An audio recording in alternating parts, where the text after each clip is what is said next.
Alors, on va poursuivre dans la foulée, sans transition, avec une autre session qui sera orientée, intitulée «Quels outils pour moderniser et réussir sa veille stratégique en 2024». Alors en 2024, on anticipe un peu, mais en 2023 aussi, hein, c'est pas fini. Donc une session, vous verrez, francophone, puisqu'on réunit 3 pays, hein, ou presque, avec Valérie Mingeot, qui est CEO et fondateur de Seekeasy, et implanté en Belgique. Bonjour Valérie. Bonjour, bonjour Eric, bonjour à tout le monde. Et Lucien Debroux, donc, qui est consultant et formateur, mais qui est plutôt du côté suisse. C'est ça, Lucien? Tout à Bonjour. fait. Bonjour. Oui. Alors écoutez, bon, on l'a vu un petit peu, le métier de, vous savez tous, hein, puisque vous faites de la veille, vous qui nous écoutez, le métier de veilleur, c'est forcément quelque chose de chronophage, avec quand même beaucoup de tâches à réaliser afin de délivrer quand même un produit final qui est un rapport exploitable par les services ou les départements concernés. Donc, vous avez le sourcing, la collecte, la surveillance, l'enrichissement, l'analyse, le partage, la diffusion. Sauf qu'aujourd'hui, c'est ce qui nous amène à nous interroger là-dessus, c'est qu'aujourd'hui, avec une information qui est quand même surabondante et de plus en plus difficile à trier, il y a peut-être des choses à changer, des technologies à intégrer, notamment l'automatisation et l'IA. On en a parlé un tout petit peu et on va certainement en reparler, histoire de vous faire gagner du temps et de vous faire gagner en efficacité. Alors, comment faire pour s'en sortir de toute cette info? Mais quelles solutions utiliser et rester efficace? Eh bien, alors, on va faire ça dans l'ordre, parce que c'est Lucien qui va d'abord vous livrer ses secrets à lui, et puis ensuite Valérie qui va vous partager son approche, qui est d'ailleurs, les deux sont assez accordés, hein, n'est-ce pas? Oui. Alors Lucien, quelle est votre vision? Comment vous abordez le sujet ce sujet-là? Voilà, quels sont vos enseignements? Alors, je vais prendre comme point de départ la question de la session qui est quels outils pour moderniser le dispositif de veille?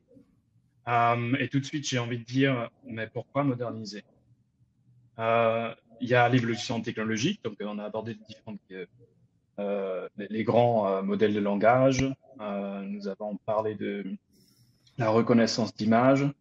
Nous avons parlé de la fragmentation des usages et des plateformes sociales.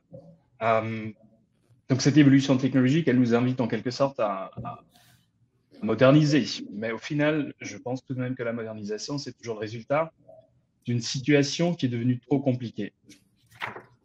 Donc on ne va pas aller vers ChatGPT ou d'autres grands modèles de langage juste par plaisir de le faire. Ceci dit, j'invite tout le monde à le faire parce que c'est toujours intéressant de voir ce qu'on peut en faire. C'est un moment où on peut se rendre compte des possibilités, des capacités d'analyse en fait, qu'on peut ajouter à un dispositif.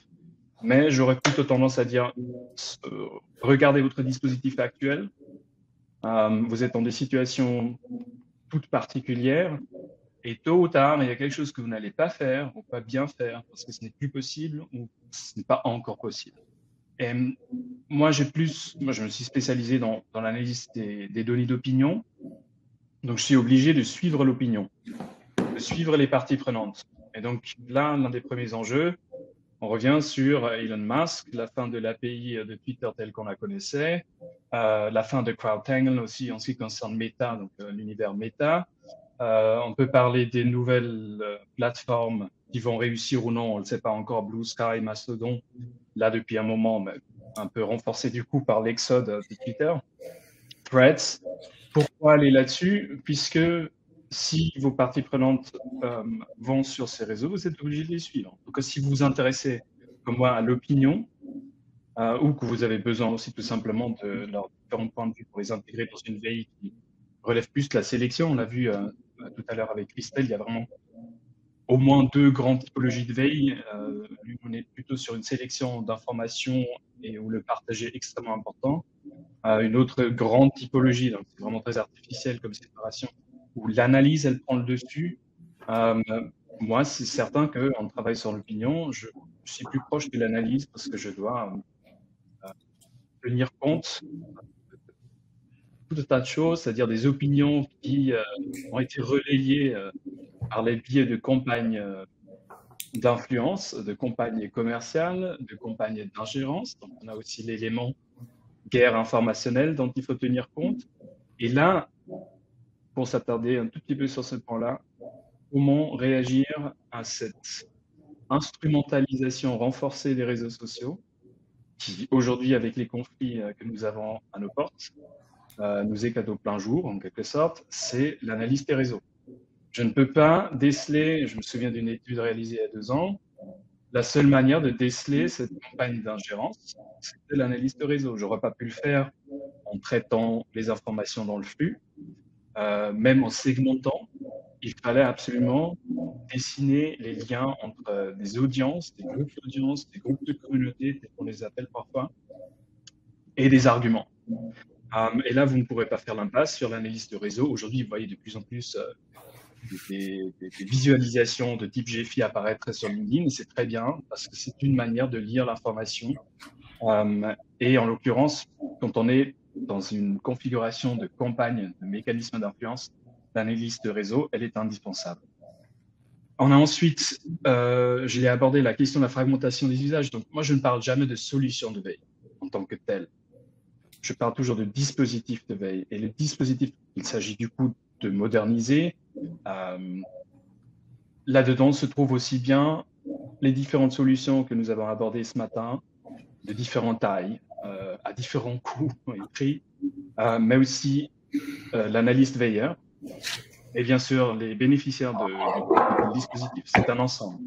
Donc, la modernisation du dispositif de veille, ce sera intéressant de voir tout à l'heure avec Valérie, qui recentrera la question non pas sur la technologie en tant que telle, mais vraiment la valeur organisationnelle. Mais je vais m'arrêter là. Je reste un peu sur la techno, comme ça on fait ce binôme. Donc, on a la même vision là-dessus. C'est un dispositif de veille. Il est autant humain que machine.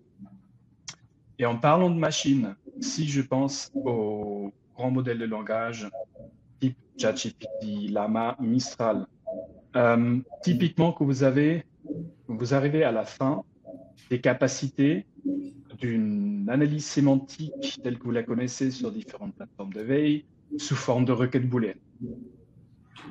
Si vos requêtes booléennes ne fonctionnent plus très bien, soit vous avez besoin de repasser dessus, soit à un moment donné, vous devrez probablement vous intéresser à l'analyse sémantique au sens large et évidemment à ces grands modèles de langage qui, pour le coup, font vraiment la différence. Mais à partir de là, on a un problème.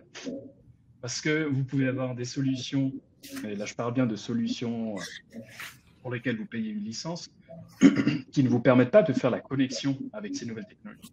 Donc vous vous retrouvez dans une situation où vous avez des données très bien agrégées, en plus avec une super couverture. Il y a certaines plateformes d'éveil qui amènent des données de bonne qualité et de bonne quantité aussi, de différents réseaux réputés difficiles.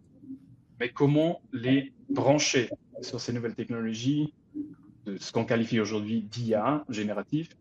Là, tout d'un coup, les choses changent un peu parce qu'on entre dans le domaine de l'infrastructure.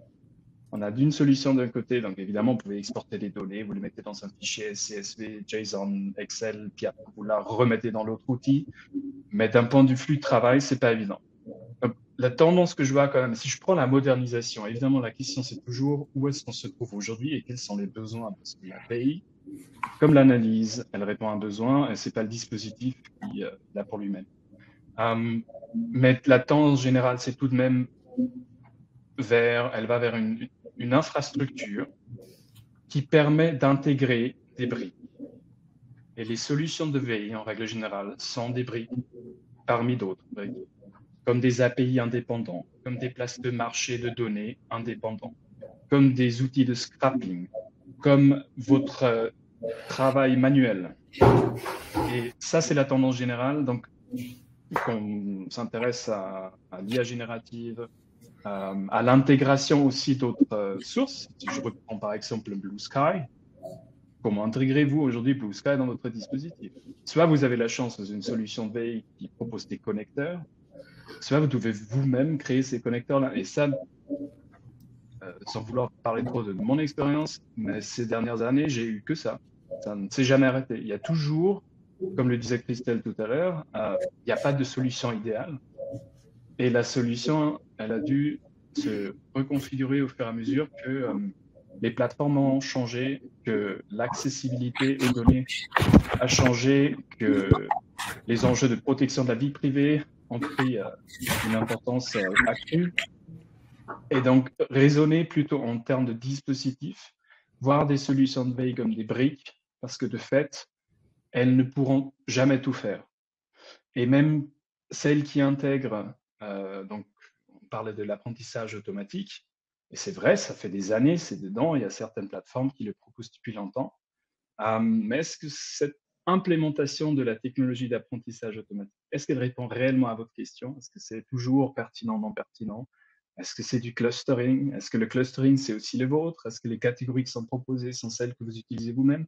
Donc, au final, on revient très souvent sur la question de la flexibilité, où on a un enjeu de collecte de données qui reste aussi fort aujourd'hui, malheureusement, qu'il y a 5 ans, qu'il y a 10 ans.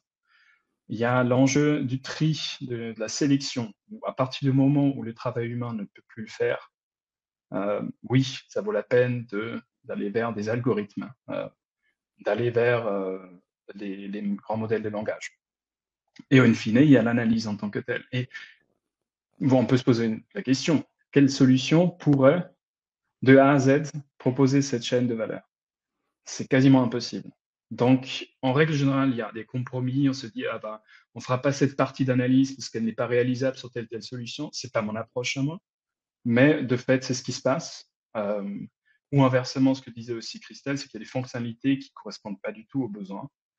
Donc, on passe totalement à côté. Donc, aujourd'hui, on a ce coup de marketing. Je reprends vraiment les mots de Christelle, le discours d'escorte autour de l'IA. Ça nous réveille, c'est bien, mais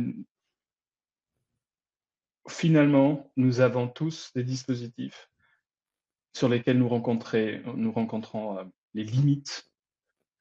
Et ce sont ces limites-là qui devraient nous orienter dans la recherche de technologies et la recherche de solutions de modernisation. Et ça peut aller vers l'analyse des réseaux, ça peut aller vers du speech to text, sur la reconnaissance d'images, sur ChatGPT et compagnie.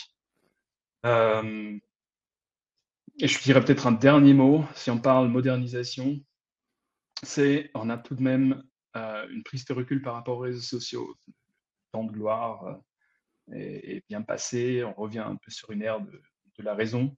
On va peut-être plus relativiser certaines métriques, on va peut-être se rapprocher, s'éloigner aussi de la quête d'exhaustivité et de représentativité pour aller plus vers une lecture panoramique. Et là, une nouvelle fois, les grands modèles de langage peuvent être d'une utilité cruciale. Retrouver quelque chose de lisible, plutôt que de se perdre dans des likes, dans des nombres de commentaires, des taux d'engagement qui, au final, sont souvent un peu bancals. Est-ce que je m'arrête là ou est-ce que...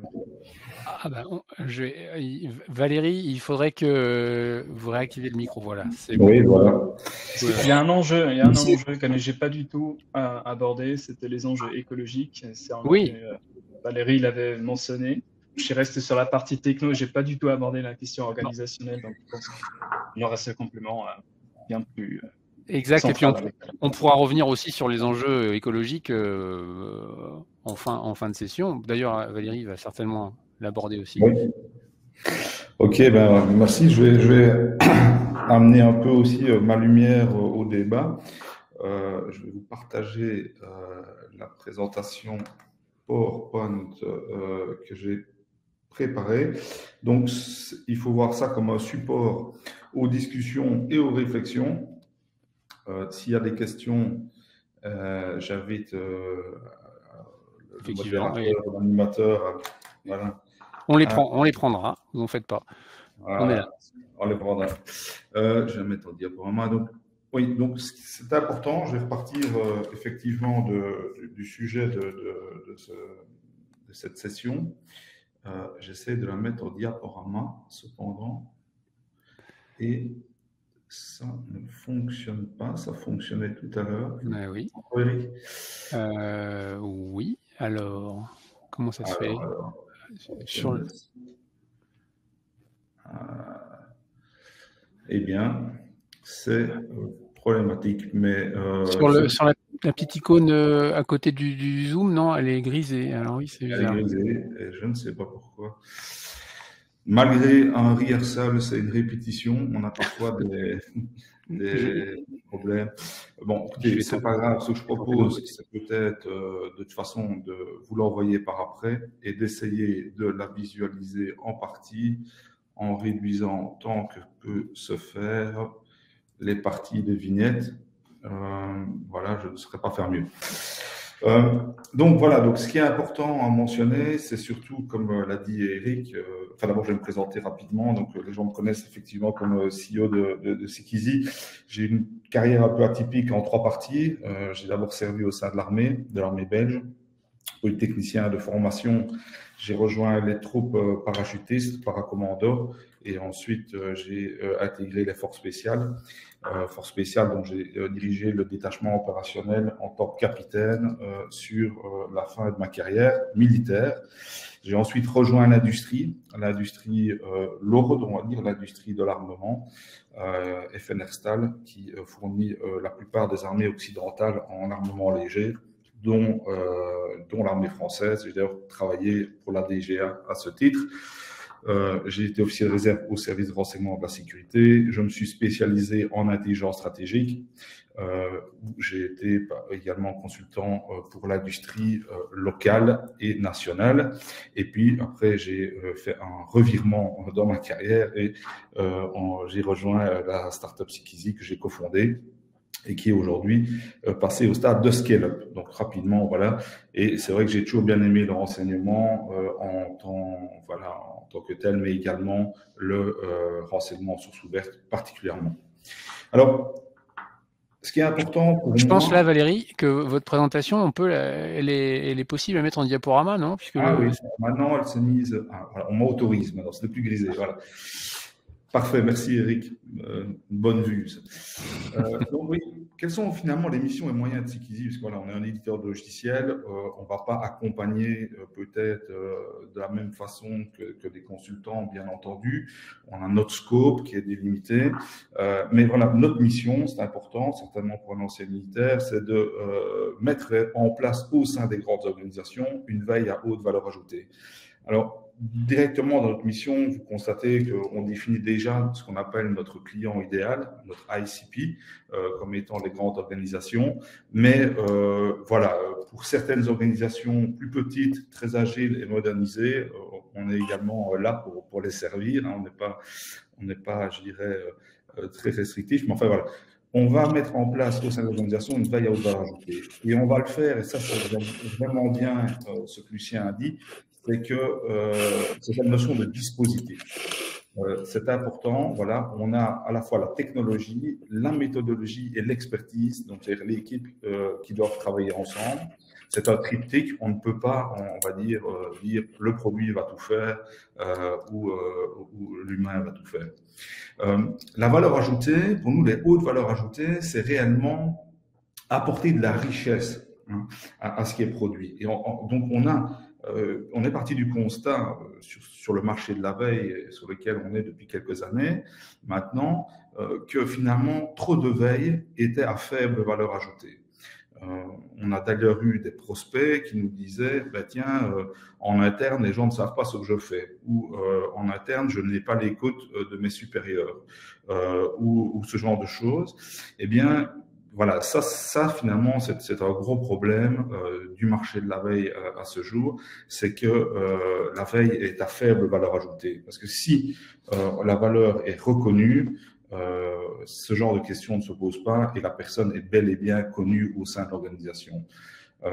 Au sein d'FNR-Stahl, j'ai créé la cellule de veille stratégique que j'ai transformée en Market Intelligence Cell avec la production de la veille et la production d'études de marché. Eh bien, le président du groupe Herstal me téléphonait et me connaissait particulièrement. Enfin, voilà, c'était connu, on savait ce que je faisais. Il n'est pas normal qu'une veille n'ait pas l'écoute en interne.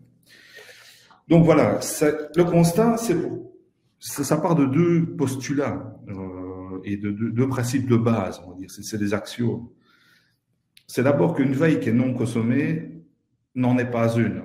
Hein, bon, si vous veillez, mais que personne ne lit, que la veille n'est pas diffusée, n'est pas utilisée, c'est que ce n'est pas une veille finalement. Vous n'êtes pas en veille, vous n'alertez pas votre organisation, vous n'alertez pas votre entreprise, vous ne informez pas des menaces et des opportunités. C'est un problème. Par contre, pour qu'elle soit consommée, la veille doit répondre aussi à des critères, selon nous.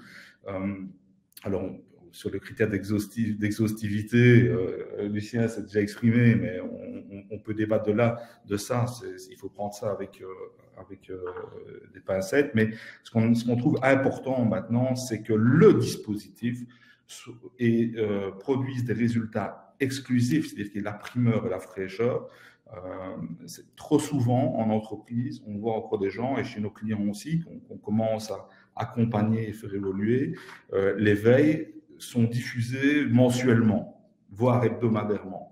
Quand c'est le cas, il n'y a plus la primeur et la fraîcheur de l'information. Pourquoi? Parce que l'information aura déjà en partie circulé dans les boîtes mail. Les gens auront continué leurs habitudes d'aller consulter les sites en ligne au quotidien, d'aller effectuer leurs recherches quotidiennement ou hebdomadairement, parce qu'ils ne vont pas attendre un mois pour avoir l'information. D'accord? L'exhaustivité, c'est la même chose. Si on ne couvre pas finalement suffisamment un sujet, on a un problème. Donc, ce n'est pas l'exhaustivité en tant que donnée, c'est pour ça que je crois qu'on s'entend avec Lucien, on n'est pas en désaccord, mais c'est plutôt l'exhaustivité en tant qu'information. Il faut qu'on couvre un sujet avec toutes les informations pertinentes et les tendances en tout cas. Si ce n'est pas le cas, on a aussi une perte, on va dire, d'intérêt sur de la veille, une perte de confiance. Donc voilà, la qualité est également importante, c'est-à-dire qu'on se rend compte que dans trop d'entreprises actuellement, on va désigner un veilleur, un alternant, par exemple, ou une personne ou deux personnes qui est censé être l'expert de tous les domaines. C'est impossible. Voilà. Ça, certains de nos clients l'ont compris, des grands groupes que l'on accompagne, en France notamment, l'ont compris. Il n'est pas possible de faire une veille sur le marché régional brésilien depuis Paris. Voilà, on ne connaît pas suffisamment les acteurs, on ne connaît pas suffisamment les besoins, on ne connaît pas suffisamment les tendances. Donc, il y a ce besoin réellement d'expertise et ce besoin également d'analyse, de venir mettre son mémo, son analyse, donc de ce qu'on appelle faire ajouter de la valeur et permettre que l'information soit potentiellement actionnable, hein, comme on le dit en anglais. Je vais essayer d'éviter les termes anglophones, vu que je suis sur une séance en France et je sais qu'on tient tous à la langue française. On a ensuite la personnalisation, hein, que certains appellent en anglais justement le mass customization, qui consiste à dire que si vous êtes abonné à quelque chose de trop généraliste, vous allez vous y désintéresser. Il faut que vous puissiez vous abonner au flux d'informations, hein, qu'ils proviennent d'une API, d'un flux RSS, d'une alerte, d'une newsletter, qu'importe, ou sur un portail. Il faut que vous puissiez vous abonner à ce qui vous intéresse. Et donc, on a vraiment cette veille à haute valeur ajoutée quand on arrive à réunir ces critères-là. Et je parle bien de dispositifs, comme l'a dit Lucien, puisqu'il faut de la méthode et il faut bien entendu également une équipe derrière tout cela. Ça va imposer des choses sur ma veille, non seulement sur la réalisation de la veille, mais également sur la consommation de la veille. Hein, c'est finalement les deux grandes étapes du cycle du renseignement et de la veille. C'est finalement de d'abord planifier sa veille, collecter, analyser et puis finalement diffuser la dissémination du renseignement. La réalisation va devoir être donc décentralisée, collaborative, continue et capitalisée. Ça, c'est notre conviction chez Cykidi et c'est pour ça qu'on a développé notre méthodologie et notre outil pour répondre à ces besoins. La consommation, elle doit être continue, personnalisée et intégrée. Intégrée, c'est qu'elle doit pouvoir s'intégrer dans les outils existants de l'entreprise. Personnalisée et continue, on comprend ce que ça veut dire, c'est ce near real time, ce presque en temps réel auquel on s'attend maintenant dans le monde en 2023. Voilà, donc ça c'est un peu ce qu'on a pour nous, disons, ce qu'on a identifié comme étant les points clés d'une veille à haute valeur ajoutée et qui a finalement drivé, hein, qui a dirigé, guidé le développement de nos produits depuis. Voilà, alors pour moi, les missions d'un projet de veille en 2024, ils sont plus larges que ce qu'ils n'étaient, je dirais, il y a quelques années. Il y a d'abord cette mission évidente qui est à informer l'entreprise, donc rendre l'entreprise plus savante, plus intelligente pour permettre à chacun de prendre les meilleures décisions, pouvoir décider en toute connaissance de cause, comme on le dit en anglais. Mais on a également les missions implicites qui sont l'optimisation des moyens de l'entreprise. Ça, c'est ce qui est arrivé en premier, je dirais, dans la tête des entrepreneurs, c'est de se dire finalement, il faut que mes moyens soient utilisés au mieux et que j'ai un gain de productivité. Et puis, un débat qui est plus récent, c'est aussi de diminuer l'empreinte CO2 de l'entreprise. Donc, de diminuer le coût environnemental et la pollution environnementale de la veille, du dispositif de veille dans son ensemble.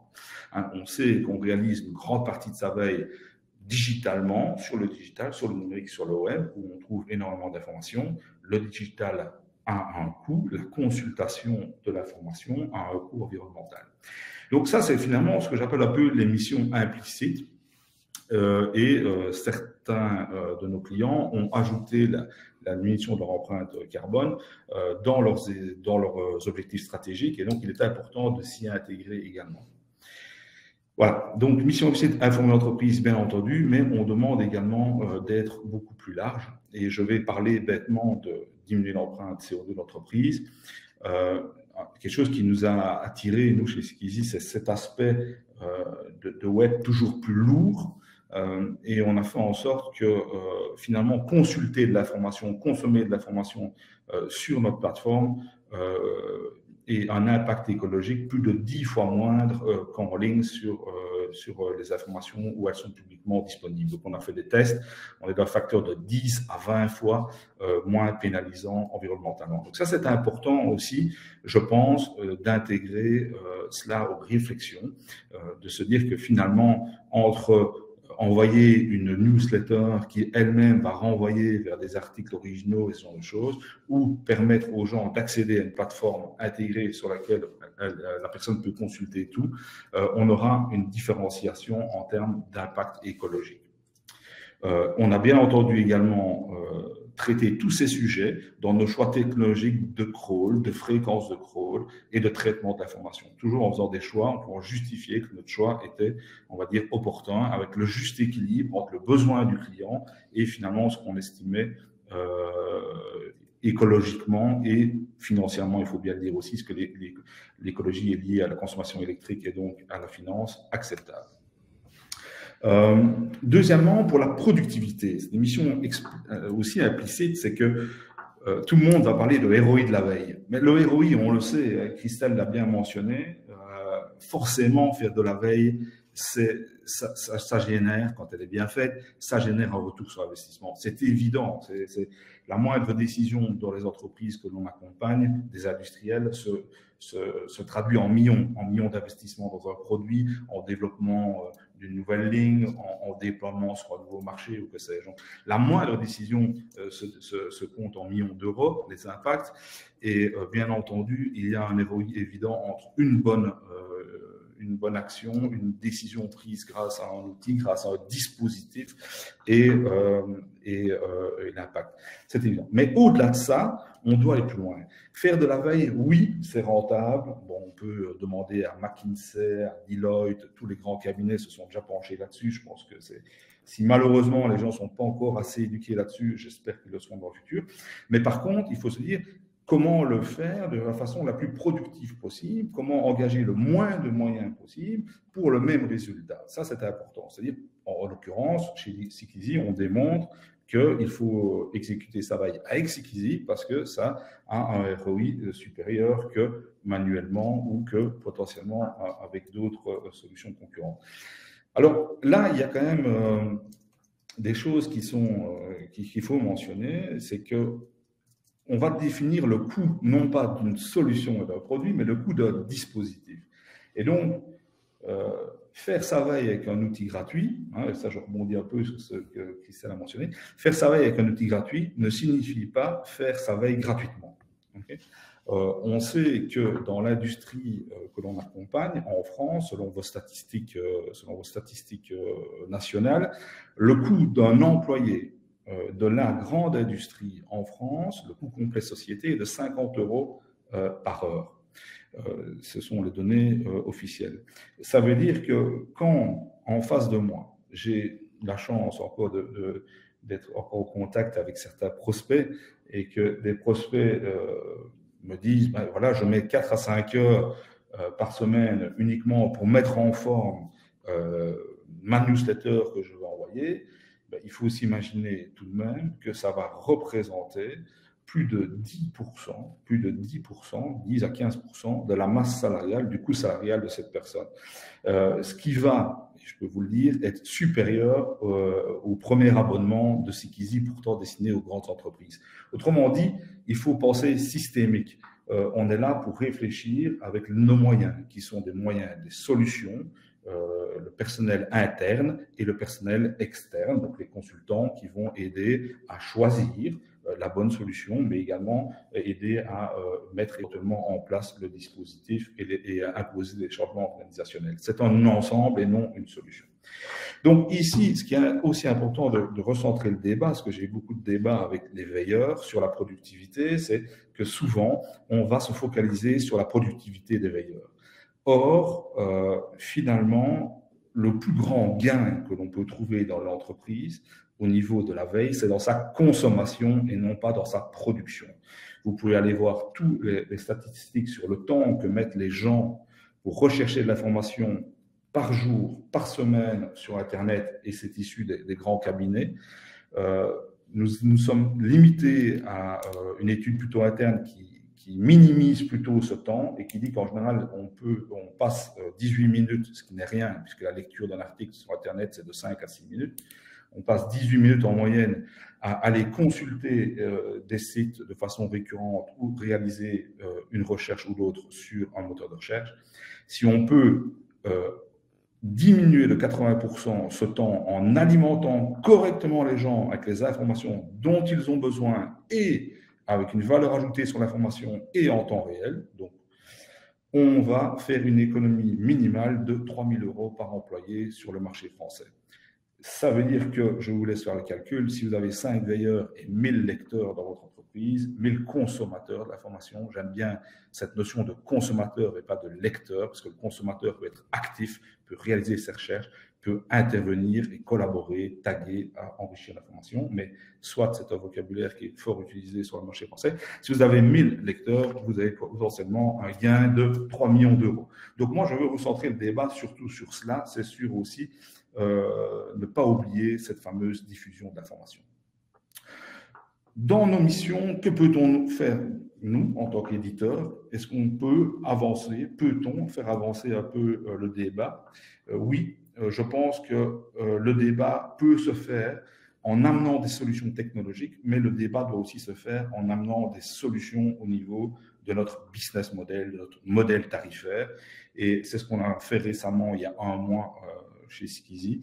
On s'est rendu compte qu'il fallait supprimer tous les freins à l'accession, l'adhésion et donc l'accessibilité de Seekeasy par des veilleurs. Et donc, on a décidé de faire finalement un modèle tarifaire unique. Un lecteur coûte finalement le même prix qu'un veilleur ou qu'un administrateur. On a finalement un tarif unique.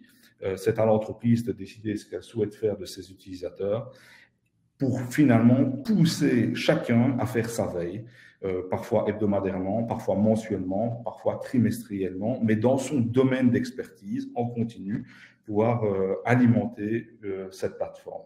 Les veilleurs sont les meilleurs amis de Seekeasy, puisque sans veilleur derrière un outil, l'outil ne va rien délivrer, on en est conscient, on parle bien de dispositif.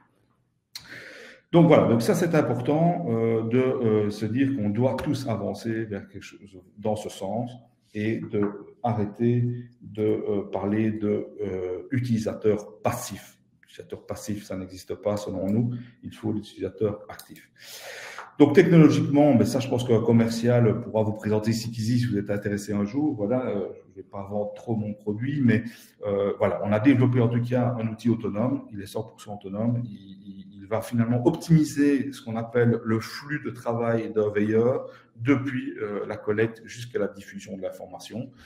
Seekeasy étant l'acronyme de Catch It, Keep It, Share It, donc vraiment cette notion de collecte, de saisir l'information, de la conserver, de la capitaliser, de la traiter et ensuite de la diffuser, qui sont finalement des étapes primordiales du cycle de vente. On a finalement certaines spécificités, si certains ne nous connaissent pas sur le marché de la veille. C'est d'abord cet aspect de guichet unique, de la collecte au partage. C'est vraiment quelque chose qu'on a voulu amener des points différenciants dans la possibilité de créer des robots spécifiques pour vraiment avoir cette couverture maximale et régionale dans toutes les langues et ainsi de suite, jusqu'au partage où on a intégré notamment un éditeur de newsletter fortement automatisé qui fait gagner non seulement beaucoup de temps, mais également une empreinte carbone assez importante en termes de volumétrie de données transférées par newsletter. On a également, ce qui est important, l'index propriétaire. Donc, on est propriétaire de notre index du web. C'est le nôtre. On ne fait pas appel à des data providers pour tout ce qui est information en source publique. Donc, ça, c'est important. Et nos données sont hébergées en Union européenne exclusivement et en l'occurrence chez vous en France auprès de OVH. Voilà. On a décidé aussi d'axer beaucoup sur l'ergonomie de notre outil. Vous avez au centre l'interface de lecture unique qui permet effectivement de consulter l'ensemble de vos articles relatifs à un domaine ou une veille sans devoir sauter d'une page à l'autre et qui est à bas coût environnemental. Et vous avez à droite notamment une photo du module newsletter intégré. Ce qu'on a souhaité faire, c'est faire des interfaces simples. Okay. Ils sont certes peut-être différents de certaines solutions existantes et historiques sur le marché français, mais ils sont simples parce qu'on a voulu miser sur l'utilisateur lambda. Par utilisateur lambda, je veux dire tout employé d'un service d'innovation, d'un service de marketing, d'un service des relations stratégiques ou du commerce. On n'a plus aujourd'hui, peut-être un peu plus en France, mais je pense qu'en Europe globalement, on n'a plus de documentalistes techniciens qui vont être des experts de crawl en profondeur et de check et de check. On n'a plus ça, il faut faire des choses simples. J'aime bien l'abréviation de l'armée KISS, Keep It Simple Stupid, qui permet effectivement d'aller de se focaliser sur ce qui est simple pour avoir un résultat rapidement. Donc nous, on se focalise sur tout le monde. C'est le cas d'une veille collaborative. Si vous voulez faire de la veille collaborative et décentralisée, vous ne pouvez pas avoir un outil qui demande du temps pour son apprentissage. C'est pas possible. Donc, on a besoin d'un outil simple et qui puisse être, dont l'adhésion n'est pas freinée. Je vais parler maintenant plutôt des technologies pendant 2-3 minutes et comme ça, après, on pourra débattre sur tout cela ensemble. Bien entendu, la technologie a de l'importance. Bien entendu, on en intègre dans Seekeasy et bien entendu, on va encore en intégrer plus. On a seulement tenté de classifier cette technologie, la trier, la mettre dans des boîtes, voilà, parfois assez carrées, mais on a d'abord insisté sur quelle technologie pour quel utilisateur. Pour un veilleur ou pour un consommateur d'information, c'est différent. Dans le cadre de l'exécution de la veille, il est certain qu'on a 3 boxes importants pour nous, dont le 3e se développe beaucoup pour le moment. Et pour le consommateur, par contre, on va y revenir, on a effectivement l'explosion de l'intelligence artificielle générative. Pour la réalisation de la veille, collecter, trier, indexer, il est clair qu'on a besoin de la technologie, on a besoin d'automatisation, on a besoin d'avoir une possibilité de traitement de la grande quantité de données, du big data, c'est évident, puisqu'on va pouvoir réaliser humainement, on va réaliser avec la machine ce qu'on ne peut pas réaliser humainement. Vous ne pouvez pas raisonnablement demander à quelqu'un tous les jours d'aller consulter 8000 ou 10 000 sites web d'informations pour en ressortir des informations, pour les sauver quelque part, pour les indexer. Ce n'est pas possible. Donc ça, clairement, il n'y a aucune discussion là-dessus. L'automatisation a tout son sens, puisque sans elle, ce serait humainement impossible. Et la qualité est exactement la même, elle est même supérieure. Un être humain peut être distrait, peut rater une page, peut se tromper dans une sauvegarde, la machine pas. Donc on a vraiment c'est parfait. On fait quelque chose que l'humain ne sait pas réaliser et on le fait avec une meilleure qualité. Le deuxième bloc, c'est quelque chose où finalement, On va faire ce que l'humain ne sait pas réaliser, je parle en continu, forcément, si vous avez toute la vie pour le faire, vous arriverez à le faire, mais comme on vous demande de faire ça tous les jours, ce n'est pas possible. Donc là, on va réaliser quelque chose que l'humain n'est pas capable de faire en continu, il n'a pas suffisamment de temps, mais on va quand même le faire avec une moindre qualité. On en a parlé, Christelle en a parlé, Lucien aussi, de ses champs lexicaux, améliorer ses mots-clés et tout. Quand on filtre, quand on fait une recherche, bien entendu, on est moins fin que si on réalisait une lecture et qu'on pouvait dire cet article-là, il m'intéresse, je le conserve. Pourquoi? Parce qu'on ne va pas penser à tous les synonymes. Pourquoi? Parce que même les champs lexicaux, même l'analyse sémantique ne sera pas parfaite que pour être aussi bon que l'être humain. Donc là, on fait quelque chose qui est humainement impossible, on accepte une qualité un peu moindre, hein, et on va tout mettre en place dans la configuration pour atteindre finalement ce qu'on appelle une pertinence élevée, 80% de pertinence, 20% de bruit, hein, donc on est bien dans cette notion qu'on n'est pas aussi parfait que l'homme, puisqu'on accepte ce taux de bruit. Ça c'est évident que dans Skizy, on a tout ça et ça marche et il n'y a aucune issue là-dessus. Puis on a sélectionné, recommandé, synthétisé. Là, on commence déjà à dire que finalement, on va diminuer la quantité de tâches à réaliser humainement. Clairement, au lieu d'avoir 100 articles, je vais les regrouper, je vais les prioriser, je vais dire celui-là n'est pas intéressant. Donc, je vais faire finalement de la sélection, je vais faire de la recommandation. Dans le cas d'une synthèse, d'un résumé, c'est la même chose. Je vais prendre certaines phrases, certains éléments d'un texte et je vais décider qu'ils sont plus pertinents que des autres. Il est clair ici que ça va vraiment dépendre principalement des algorithmes et des modèles. Et que donc, vous aurez toujours des erreurs. Vous aurez toujours des falses négatives, toujours des falses positives. Parfois, je vais rejeter un article, mais malheureusement, il n'aurait pas dû l'être. Parfois, je vais accepter, je vais laisser un article et il n'aurait pas dû y être. Donc ça, c'est inévitable dans ce genre de modèle où vous devez faire une décision oui ou non. C'est qu'il y a toujours des faux positifs et des faux négatifs. D'accord? Donc on a cette notion déjà où là, on accepte cette erreur, on doit la gérer et on doit faire au mieux pour que nos algorithmes répondent à la question. Chez Skizy, on est dans de la recommandation, on est dans de la sélection d'articles, on est dans tout ça. Pour le consommateur, maintenant, clairement, depuis, j'arrête dans une minute, allez, 30 secondes, désolé Eric.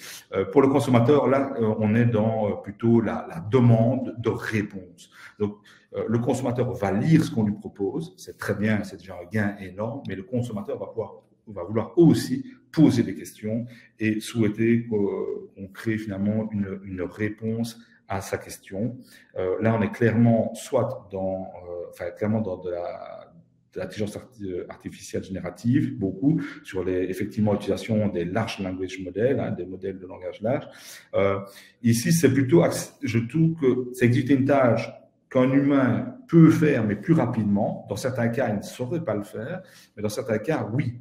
Mais avec une moins bonne qualité. Il faut accepter aujourd'hui que l'intelligence artificielle n'apporte pas réellement une donnée en plus, c'est un outil de productivité. Ça vous évite à vous de faire le travail. Si je vous cite 5 phrases dans lesquelles il est mis Elon Musk, président de Tesla, a décidé que ceci, cela, cela, et que je vous pose la question qui est le président de Tesla, par exemple, vous saurez me dire c'est Elon Musk. Ça va vous prendre 10 secondes, 15 secondes pour parcourir en diagonale les 5-6 éléments de réponse que je vous ai suggérés. Un algorithme pourrait par contre vous dire directement c'est Elon Musk, mais il pourra également y avoir plus d'erreurs et des biais également quand on décide de créer et non pas sélectionner des données. Donc là, on travaille dessus, on travaille principalement nous sur la création des éléments de réponse, après à l'entreprise de peut-être faire tourner des modèles comme OpenAI dessus ou ce genre de choses. Mais on se limite, nous, à ce jour, à cela. Voilà, ça clôture mon intervention. J'ai ouvert beaucoup de réflexions. On n'a pas des solutions pour tout, mais au moins le débat est ouvert. Ben, oui, c'est vrai qu'on a bien compris, en tout cas, votre approche de modernisation et les enjeux que ça apporte. Le fait de déporter finalement le gain de la veille, pas chez le veilleur, mais du côté lecteur, hein, c'est bien ça, je ne me trompe pas. Oui, le consommateur. Consommateur. Oui. De l'information. En fait, c'est la finalité de la veille. La veille, ça vient de l'armée, ça vient du renseignement, le cycle du renseignement. On ne fait pas de renseignement s'il n'est pas exploité opérationnellement. Le but d'un renseignement, c'est qu'il se transforme en une action tactique, une action opérationnelle. Autrement dit, le end user, l'utilisateur final de la veille, c'est le consommateur, qui a été trop longtemps, je pense, un petit peu oublié sur le marché, en termes en tout cas de développement de fonctionnalités. Enfin, à mon sens, d'après notre analyse, en tout cas nous, en interne. D'accord. Alors, si vous avez des questions, c'est le moment de les poser. Il y en a une qui a été posée et qui s'adresse plutôt à Lucien. Vous parliez de Blue Sky et de Mastodon. Et je pense qu'il y en a qui ne connaissent pas. C'est quoi Blue Sky, Mastodon? Alors, il y a d'abord Twitter qui change de modalité d'accès, qui va devenir payant. Il y a ça d'abord à prendre en compte avant de dire ce que c'est Blue Sky et Mastodon. Mastodon et Blue Sky d'ailleurs, ils ont été positionnés comme des alternatives à Twitter. Twitter, alors que c'est pas forcément ça, il y en a d'autres qui jouent ce rôle depuis longtemps, mais comme il y a aujourd'hui une remise en question aussi bien du modèle économique de Twitter que de l'intérêt de Twitter. Donc, il suffit d'aller sur n'importe quel moteur de recherche. Je pense que c'est probablement clair pour la majeure partie des participants. Il y a une perception aussi qui a été, comment dire, la perception de Twitter, elle est plus négative aujourd'hui, puisqu'on sait que il y a une certaine typologie de parties prenantes qui apparemment part de cette plateforme. Moi, je l'entends souvent aussi de la part des clients, corporate, des entreprises qui n'investissent plus dedans, qui partent et qui du coup cherchent une alternative, parce que quand on regarde le créneau traditionnel de Twitter, c'était du texte, c'était des messages courts. Après, bon, bref, ils ont élargi à plus de caractères. Et donc, Blue Sky, Mastodon sont cités souvent comme, ou Threads encore plus récemment, comme des solutions alternatives à quelqu'un qui veut utiliser un réseau social orienté autour d'un échange un peu plus apaisé, plutôt texte. Donc, on n'est pas forcément sur des vidéos courtes comme TikTok, maintenant YouTube et Instagram. Donc, c'est une sorte de promesse de remplacement de Twitter. Alors, un petit point sur Mastodon, c'est que Mastodon se présente comme un réseau social décentralisé. C'est très intéressant. Encore une fois, il n'y a pas derrière un grand groupe coté, ni un milliardaire qui a pu débourser 44 milliards. Mais il y a cette promesse de la réappropriation des données, de la réappropriation de l'infrastructure du réseau social en tant que tel. Ça, Mastodon, c'est très intéressant là-dessus. Donc, il y a différents hubs en quelque sorte qui composent le réseau social Mastodon, qui se présentent de manière similaire que Twitter. Même si c'est plus vraiment le cas aujourd'hui, Twitter s'est tellement diversifié. Au final, on peut partager des articles, on peut écrire voilà, des publications plus longues que les 140 caractères initiales. Il y a la vidéo aussi, il y a du live maintenant sur Twitter, donc c'est plus la question du remplacement d'un canal qui était orienté texte, qui était orienté flux, raccourci. Et il paraît que Blue Sky prenne le relais, Mastodon, plus pour les personnes qui sont prêtes à découvrir eux-mêmes le fonctionnement d'un réseau social. C'est un tout petit peu moins intuitif, mais il y en aura d'autres. C'est le mouvement éternel des usages. Ce qui est intéressant, c'est que ce moment, on l'a eu de nombreuses fois. Je pense que tout le monde se souvient des derniers épisodes où on disait que c'était la fin de telle plateforme sociale, et au final, la mort était beaucoup plus lente. Mais là, effectivement, il paraît qu'il y a un exode. Donc, on va de premières études qui montrent aussi qu'il y a des acteurs institutionnels qui se désolidarisent ou qui partent carrément de Twitter ou de X maintenant. C'est sous cet angle-là qu'il faut le voir. Je suis pas là pour dire il faut aller sur l'une ou l'autre de ces plateformes, surtout aller les voir. Blue Sky, ce qui est intéressant, c'est que aujourd'hui, c'est encore pas cooptation. Si vous voulez vous inscrire aujourd'hui, il faut attendre longtemps, sauf si vous faites coopter. Donc, c'est histoire de faire moins cheap que d'autres plateformes où il faut simplement mettre une adresse mail. Mais à voir ce que ça donne, puisqu'on a eu d'autres plateformes orientées podcast, et webinaires qui ont disparu pour ne pas les nommer et qui étaient aussi sur ce mode de communication. D'accord. D'accord. Alors, deux questions pour Valérie et pour Sikizi. La première, c'est comment Sikizi adresse le problème de la veille sur les vidéos? Comment vous intégrez les vidéos dans le champ dans l'intégration de dans la plateforme? Oui. Donc, chez Sikizi, on a fait un choix assez simple, c'est d'investir très peu justement sur les réseaux sociaux. Donc on l'assume pleinement. Et j'inclus les plateformes vidéo parce que finalement c'est des plateformes réseaux sociaux, bien qu'on a cette capacité de suivre les flux des channels YouTube, mais on ne va pas faire de traitement vidéo dedans pour des raisons de coût économique du traitement. Pour les réseaux sociaux, on a aussi beaucoup réfléchi. Donc, on a évidemment des scrappers sur Facebook Page, Twitter. Ce sont des choses qui nous demandent énormément d'argent en R&D à maintenir parce qu'il y a toujours des changements. On le maintient parce que contractuellement, ben voilà, on a une obligation de moyens sur Facebook, Twitter, YouTube. Mais on constate, on a fait ici une étude récemment sur les articles ajoutés au dossier favori de nos clients, et on est de l'ordre de quelques pour 10 000 articles ajoutés en provenance des réseaux sociaux. C'est-à-dire que c'est extrêmement rare que dans la veille de nos clients, qui sont des clients B2B, qui sont justement moins intéressés par justement la réputation, qui est plutôt le créneau de Lucien et tout, et l'influence, la réputation, on a effectivement moins ce besoin. Alors, c'est faux qu'on ne trouve pas d'informations sur les réseaux sociaux, mais souvent, on a constaté que l'information était soit relayée, soit un relais. Et ça, c'est important. C'est-à-dire que finalement, ce n'est plus un endroit unique sur lequel on va trouver l'information. On n'a plus cette exclusivité. Il y a bien entendu certains experts qui se positionnent uniquement sur le réseau et qui n'ont parfois pas de relais sur un blog ou qui ne sont pas repris autre part, mais néanmoins, c'est rare. On va reprendre les choses importantes dans un article, un journaliste spécialisé, ou la personne elle-même fait le relais de son propre site, de son propre blog, de son propre contenu, ou les gens font des relais d'un article, on va dire, de la presse généralisée ou spécialisée, dans lequel, bien entendu, ils mettent leurs commentaires, hein, c'est clair. Mais on voit que la valeur ajoutée n'est pas, en tout cas, là pour, en tout cas, nos clients du B2B dans l'éveil marché concurrentiel, et ainsi de suite. Et donc, voilà, donc on n'a pas investi dans l'analyse de vidéos. Je pense honnêtement que, comme l'a dit Lucien, on n'aura pas une solution qui fait tout. On n'aura pas. Il faut savoir, je pense, se spécialiser et être bon là où on est. Enfin, vraiment, c'est ma conviction.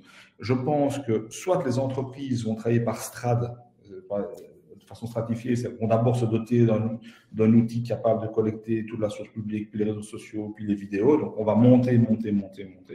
Je suis toujours ce partisan des pilotes et de monter petit à petit plutôt que de faire un projet que je dénomme une usine à gaz. L'usine à gaz, j'ai été sur des projets avec notamment des grands intégrateurs français pour des projets sur la défense. C'est souvent des gros projets, des gros projets où on rêve du Palantir européen, mais ce sont des usines à gaz. On n'a pas encore retourné quelque chose de très fiable et le coût, n'en parlons pas. Donc nous, on reste vraiment chez Sikizi, on l'assume, on reste sur des flux informationnels principalement, enfin, textuels, documentaires et images, et on ne travaille pas sur l'analyse de vidéos. Voilà.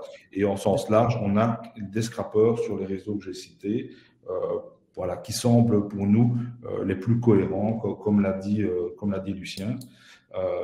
Mais bien entendu, ils vont changer d'année en année, puisque c'est une grande spécificité de notre marché. Les réseaux sociaux n'arrêtent pas de naître et de mourir.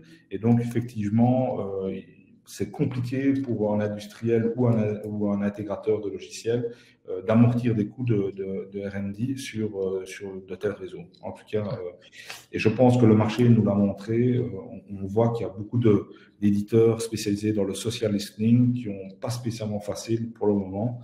suite à cette constante évolution voilà, des services et finalement des modes d'utilisation des gens, quoi. Donc, voilà. Et je pense donc que ça va donner du travail à cette fameuse veille manuelle, à la consultance et ce genre de choses, et que peut-être on retravaillera avec échantillonnage, effectivement, et plus sur l'exhaustivité et ce genre de choses. Ben voilà, ça c'est mon point de vue là-dessus.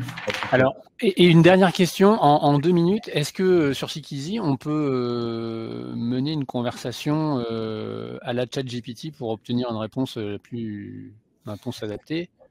Donc chez Seekeasy, en cours maintenant de développement, mais sur le très court terme, on a fait d'abord un grand changement en termes d'infrastructure, c'est qu'on ne travaille plus sur l'indexation des articles, bien entendu ils le sont, mais on a bougé sur l'indexation des phrases. Donc on indexe des phrases. Au début, comme vous l'avez dit, contextualiser, faire des clusters de sources, c'était pas spécialement bon parce qu'une source qui parle du football peut un jour parler du Covid. Et puis finalement, dans un article, c'est la même chose. Donc on est vraiment descendu à une granulométrie de la phrase. Pourquoi? Parce que voilà, dans 3 mois, on va sortir notre chat, mais qui va nous délivrer les éléments de réponse à votre question sur base de contextualisation, sur base d'intelligence artificielle, sur base de, éventuellement, la sémantique et la relevance. Et on va vous suggérer une des réponses les plus probables. Bien entendu, on n'aura pas la performance, on va dire, d'un OpenAI ou d'un ChatGPT pour l'analyse de ces éléments de réponse. Mais comme je dis, quand vous aurez 15 phrases dans lesquelles la réponse se situera, la réponse en tant qu'être humain, elle vous apparaît directement. Si on souhaite faire de la conversation, on est avec plusieurs de nos clients sur des projets de test, enfin on va développer ça sur 2024, où en fait on va envoyer nos éléments de réponse qui sont contextualisés vers l'OpenAI API, avec le risque que, bien entendu, ces données sortent de l'Union européenne et sont soumises aux conditions de l'API OpenAI, où là, le client pourra entamer un chat. Okay, voilà. Discussion aussi autour de cela, c'est le gain de temps, de productivité, c'est-à-dire ce temps pour soi-même dire « Ah ben, ok, c'est Elon Musk, le CEO de X ou Twitter, ou alors le découvrir soi-même au travers de 4-5 phrases. Le gain de productivité versus le coût environnemental, parce qu'on sait que faire appel à ce genre de service est très coûteux en termes de CO2. Donc, ça, c'est des réflexions que certains industriels qu'on accompagne ont également, jusqu'où aller dans le travail, finalement, d'IA, on va dire, et de réponse à des questions. Mais oui, on est dessus. On aura donc cet élément d'analyse sémantique qui permettra de vous amener les éléments de réponse, de temps en temps de réponse, ou de pouvoir basculer vers une intégration vers OpenAI. Voilà. À ce jour, on n'a pas le Bing OpenAI ou ChatGPT, et on n'a pas reçu non plus 10 milliards pour le développer, je vais être honnête. Donc, effectivement, voilà, tout à fait humblement, avec nos moyens, on a développé ces éléments, conscient aussi que le plus important, c'est d'avoir la donnée. Vous pouvez mettre les modèles que vous voulez, vous le savez, dans ChatGPT qui est entraîné sur 2011.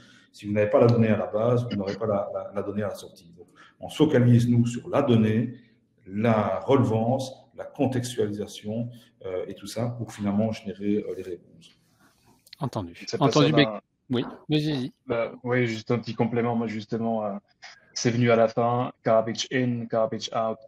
Si vous alimentez ce grand monstre de l'IA avec des données non pertinentes, vous aurez de mauvais résultats. Alors, par rapport à la question, ceci dit, ça m'interpelle quand même. Est-ce que les outils de veille ont vocation à intégrer les modules ou existent-ils en parallèle? Il est certain qu'ils existeront en parallèle et qu'ils sont intégrés en même temps. Ils sont déjà intégrés dans certains outils de veille et c'est pas forcément très bien. Après, il y a un tâtonnement. Tout le monde est en R&D à fond, que ce soit des agences, moi-même, des outils de veille.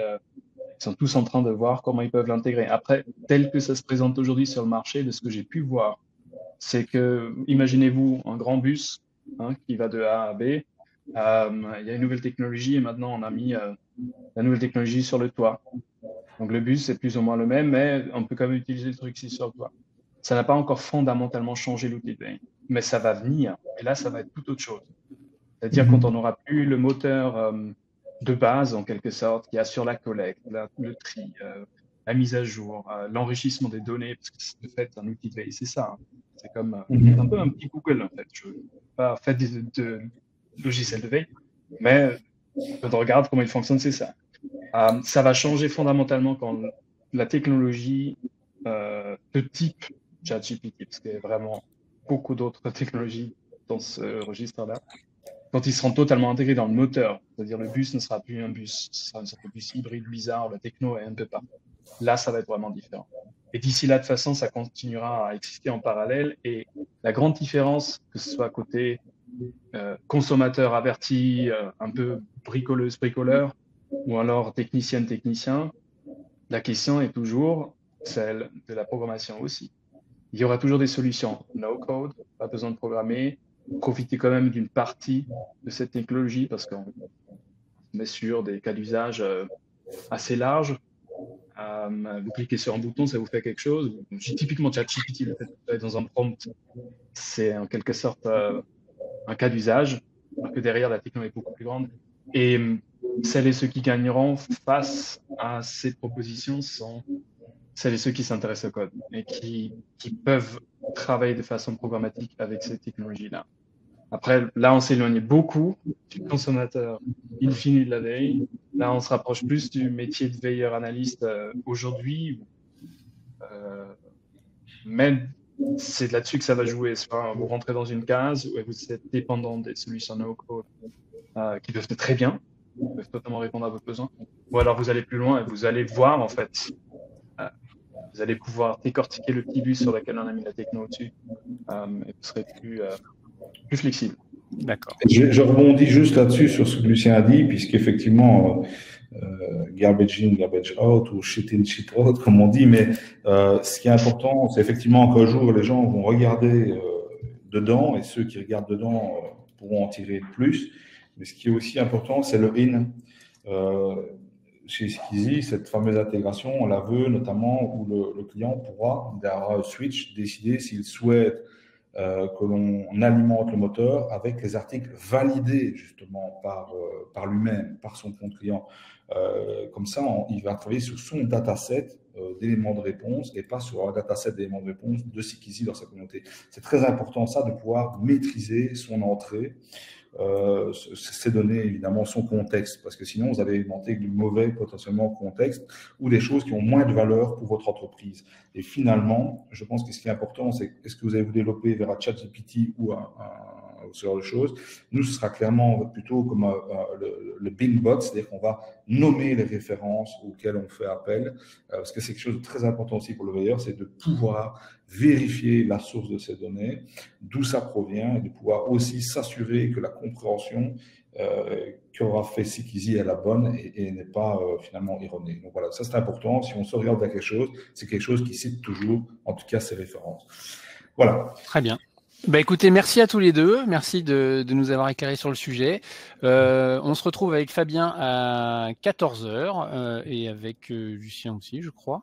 Je ne me trompe pas? Tout à fait, ouais. Ça sera sur la partie consommation. Exactement. Merci Valérie, à bientôt. Merci Eric, merci Lucien pour ces échanges et merci à tout le monde, pour tous les participants.